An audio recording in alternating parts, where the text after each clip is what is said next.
Hello and welcome to today's edition of Catholic News Roundup. Michael Voris filling in for Vic Faust, who's on assignment today. A special edition, part of our continuing coverage of the scandal at the U.S. Bishops' Conference. The scandal-plagued Bishops' Conference is facing a whole new round of charges that it is betraying the faith of ordinary Catholics. This weekend, the Catholic Social Ministry Conference is being held in Washington, D.C., just down the street from the Bishops' Conference. The U.S. Bishops' Conference is, in fact, the host organization. One of the key speakers is Diana Hayes, a theology professor at Georgetown University and a prominent homosexuality activist, a proponent of liberation theology, which has been condemned by the Vatican, an advocate for women's ordination, and a proponent of so-called same-sex marriage. All three of the issues she has made a name for herself supporting, homosexuality, women's ordination, and liberation theology, have all been condemned by the Vatican repeatedly. Yet, the U.S. Bishops' Conference continues to invite Hayes and people like her to be headline speakers. It is also customary to pay speakers at such conferences thousands of dollars. So, once again, the United States Conference of Catholic Bishops is doling out money from faithful Catholics to individuals who directly contradict church teaching. And moreover, in this case, the speakers are making their presentations at a conference actually sponsored by the bishops.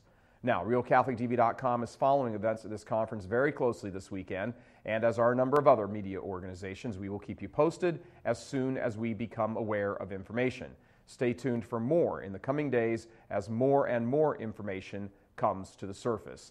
I'm Michael Voris. Thanks for being with us. Be sure and tune in tomorrow for your daily dose of Catholic News Roundup right here on RealCatholicTV.com. And be sure and check out the Vortex today, where we share some thoughts on what has happened to the Church in America since the USCCB rose to prominence. That's it for now. Thanks for tuning in. As always, please be sure and tell your friends about us. God bless you.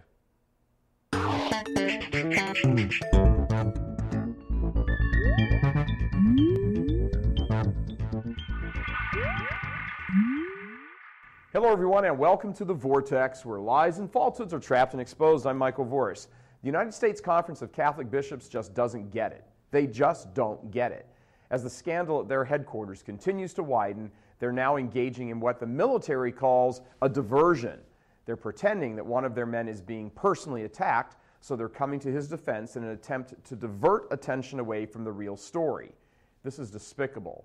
They know good and well that the story is not about their man, John Carr, and his personal views about abortion. It's about the Bishops' Conference continuing financial support for pro-abortion and pro-homosexual groups. Up to this point, it had been lay people at the organization smoke screening the real issue, but now at least two bishops have jumped into the fray publicly. Bishop William Murphy of Rockville Center, Long Island, and Bishop Roger Marin of Biloxi, Mississippi, are both acting as though John Carr has been attacked personally, and they are feigning rushing to his defense. John Carr has not been attacked personally at all. Get over it. What's being attacked is this: the United States Conference of Catholic Bishops' repeated continuing financing of groups that actively work against the teachings of the Church.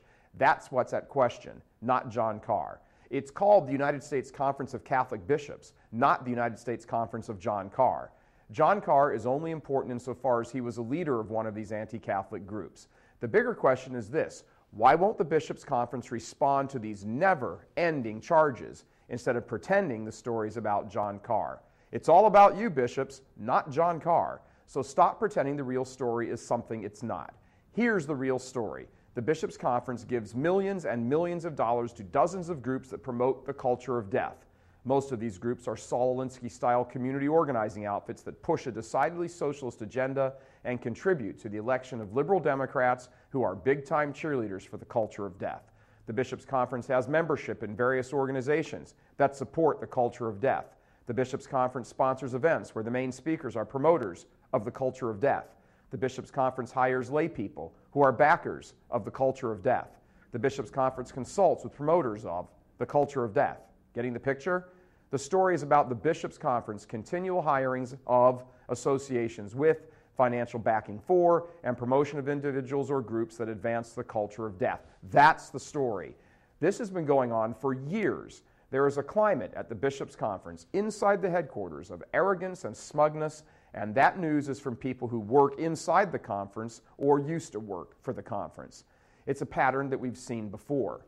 The sexual abuse crisis went on for years as bishop after bishop denied and deflected until the media finally exposed the truth and forced numerous dioceses into bankruptcy.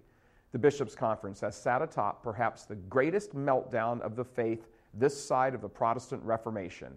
Practically everywhere across America, the faith is in retreat as hundreds of dioceses shutter parishes, cope with fewer clergy, pay out millions for sexual abuse by homosexual clergy, lay off staff, watch Catholics leave the church by the millions, witness Catholic education descend into its own dark ages, allow abuses in the Mass to go unaddressed, see women's religious orders come under investigation for abandonment of the faith, watch Catholic colleges and universities be responsible for their students losing their faith. All of this has happened, and much more, on the watch of the Bishops' Conference for the past 40 years. Anyone who thinks this story is about John Carr will only have one thing to say.